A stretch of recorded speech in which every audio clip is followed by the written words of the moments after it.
तो आज हम बात कर रहे हैं अपर लिम्ब के आर्टरी सप्लाई के बारे में। मैंने ब्रेकियल आर्टरी तक मैं ओवरव्यू जो फटाफट देता हूँ। सबसे पहले आती है सबक्लेवियन आर्टरी। ये फर्स्ट रिब के ऊपर तक रहती है। फर्स्ट सबक्लेवियन आर्टरी ब्रेकियल से पहले ट्रंक के ब्रांच पते होंगे। राइट साइड में है तो 2 ब्रांच रहती है, कॉमन कैरोटिड आर्टरी और सबक्लेवियन आर्टरी रहती है राइट साइड में। लेफ्ट साइड में तो सबक्लेवियन आर्टरी और कॉमन कैरोटिड आर्टरी दोनों ही आर्च ऑफ अयोटा से निकलती हैं। सबक्लेवियन आर्टरी फर्स्ट रिब तक ही रहती है, उसके बाद बन जाती है ये एक्सिलरी आर्टरी। एक्सिलरी आर्टरी को एक मसल प्रेस करती है जिसका नाम है पेक्टोरलिस माइनर। ये कोरोकोर प्रोसेस होगा जिसके ध्यान हो, उससे ओरिजिन होता है इसका। तो उसके ऊपर वाला पार्ट होता है उससे फर्स्ट पार्ट, उसके नीचे जो पार्ट रन करता है उसे सेकेंड पार्ट, और उसके बाद वाले जो पार्ट होता है उसे थर्ड पार्ट कहते हैं। फर्स्ट पार्ट से जो ब्रांच निकलती है, फर्स्ट पार्ट से 1 ब्रांच, सेकेंड पार्ट से 2 ब्रांच, थर्ड पार्ट से 3 ब्रांच निकलती है। फर्स्ट पार्ट है जो कि बिल्कुल सुपीरियर है, सुपीरियर थोरेसिक आर्टरी निकलती है।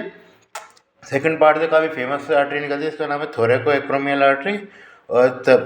और उसके अलावा निकलती है लॉन्ग थोरेसिक आर्टरी।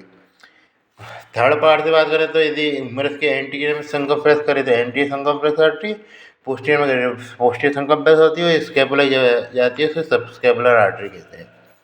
फिर आते हैं teres major muscle. Teres major muscle के बाद ये जो आर्टरी है ये एक्सिलरी आर्टरी नहीं रहती बल्कि बन जाती है ब्रेकियल आर्टरी, यानी कि हम आर्म में प्रवेश कर चुके हैं। सबसे पहले ये ब्रेकियल आर्टरी बनने से पहले ये ब्रांच देती है बनती है प्रोफंडा वेगाई आर्टरी। प्रोफंडा का मतलब क्या है कि ये पोस्टीरियर जाती है ह्यूमरस की, तो पोस्टीरियर ह्यूमरस के लिए जाते हैं तो इसका नाम है प्रोफंडा वेगाई आर्टरी। अब ये यहाँ पे हम पहुँच गए तो ये एल्बो के अराउंड है, और ये एल्बो के अराउंड एनास्टोमोसिस बनाती है, जिसमें बात करें अल्नर आर्टरी का भी इन्वॉल्वमेंट रहता है और रेडियल आर्टरी का भी इन्वॉल्वमेंट रहता है, और प्रोफंडा वेगाई आर्टरी का भी इन्वॉल्वमेंट रहता है। तो बात करें हम लेटरल साइड में, लेटरल एपिकोंडाल में, तो जहाँ पे जो मेन इन्वॉल्वमेंट रहता है वो रेडियल आर्टरी का रहता है और प्रोफंडा वेगाई आर्टरी का रहता है। तो प्रोफंडा वेगाई आर्टरी की यदि एंटीरियर साइड वाली ब्रांच होती है वो anti descending artery, posterior side वाली जो होगी पोस्टीरियर डिसेंडिंग आर्टरी, और रेडियल किस केस में बात करें तो दोनों ही रिकरेंट आर्टरी निकलती हैं, एंटी रिकरेंट आर्टरी और पोस्टीरियर रिकरेंट आर्टरी। ऐसे फिर बात करें इधर की साइड मीडिया साइड में, तो वहाँ पे प्रोफंडा वेगाई आर्टरी का उतना इन्वॉल्वमेंट रहता नहीं है। ब्रेकियल आर्टरी अल्नर आर्टरी के साथ एनास्टोमोसिस बनाती है। तो यदि वो सुपीरियर साइड से निकल रही है, जैसे ये थोड़ा सुपीरियर है तो सुपीरियर अल्नर कोलेटरल आर्टरी, तो ये बात है सुपीरियर अल्नर कोलेटरल आर्टरी, और नीचे की आते हैं तो इससे नीचे इन्फीरियर अल्नर कोलेटरल आर्टरी। हाँ, इससे आप याद रख सकते हैं। और उसके अलावा रिकरेंट और पोस्टीरियर रिकरेंट आर्टरी ध्यान रखना।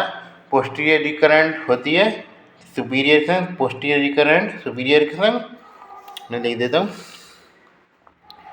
अल्नर साइड पे, मतलब मीडियल साइड बात करूँ मुझे, पोस्टीरियर रिकरेंट सुपीरियर डिसेंडिंग से हुई, सुपीरियर कोलेट्रल से क्योंकि उससे ही निकल लिया ये रेडियल आर्टरी से, ब्रेकियल आर्टरी से ये सुपीरियर से, और एंटीरियर होगा इन्फीरियर से। ये हुई कोलेट्रल ब्रांच। बाकी ये दोनों मिलके कॉमन इंट्रोसियाई आर्टरी और बनाती है, जिसकी बात करें तो ये बना रही है कॉमन इंट्रोसियस आर्टरी बनाई, जिसमें से ये निकल रही है एंटीरियर इंट्रोसियस और पोस्टीरियर इंट्रोसियस। तो ये यहाँ तक है हमारा आर्म फोरआर्म का आते हैं। फोरआर्म में यही आर्टरी सप्लाई करती है, लेटर साइड में रेडियल आर्टरी, मीडियल साइड में अल्नर आर्टरी। फिर हम आते हैं पाल्मर आर्च पे। तो पाल्मर आर्च को बात करेंगे तो 2 प्रकार के होते हैं। ये किसको सप्लाई करते हैं, मेन रूप से हैंड को सप्लाई करते हैं, और हैंड में कुछ जितनी लुम्ब्रिकल्स वगैरह होती हैं उनको सप्लाई आती है। तो इसके भी पाल्मर आर्च 2 प्रकार के होते हैं, एक तो सुपीरियर पाल्मर आर्च और डीप पाल्मर आर्च। तो लास्ट में आएंगे हम पाल्मर आर्च पे। ये पाल्मर आर्च आ गए हम हैंड पे। पाल्मर आर्च किस किस से बनते हैं, तो सुपीरियर पाल्मर आर्च ध्यान रखिए अब अल्नर आर्टरी से बनता है। Superior Palmer arch ulnar artery का कंटिन्यूएशन अल्नर आर्टरी का, और डीप पाल्मर आर्च किसका कंटिन्यूएशन है, रेडियल आर्टरी का। तो ये सुपीरियर पाल्मर आर्च जा रहा है और ये डीप पाल्मर आर्च जा रहा है। तो सुपीरियर पाल्मर और डीप पाल्मर आर्च डिसाइड किसके आधार पर होता है, तो ये आधार पर होता है लॉन्ग फ्रैक्चर टेंडन के। बात करें तो इनके बीच में आता है लॉन्ग फ्लेक्सर टेंडन।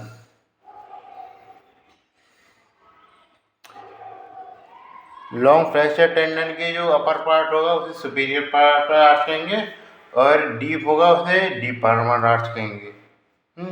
इससे आप रिलेशन पता लगा सकते हैं इनकी। अब सुपीरियर पार्मर आर्च के अंडर आर्टिक कंटिन्यूएशन तो ये मीडियल लुम्ब्रिकल को सप्लाई करेगी दोनों। पहले तो ये एक सीधी लाइन में जाएंगे, फिर उस पर डिवाइड हो जाते हैं छोटी छोटी ब्रांच में।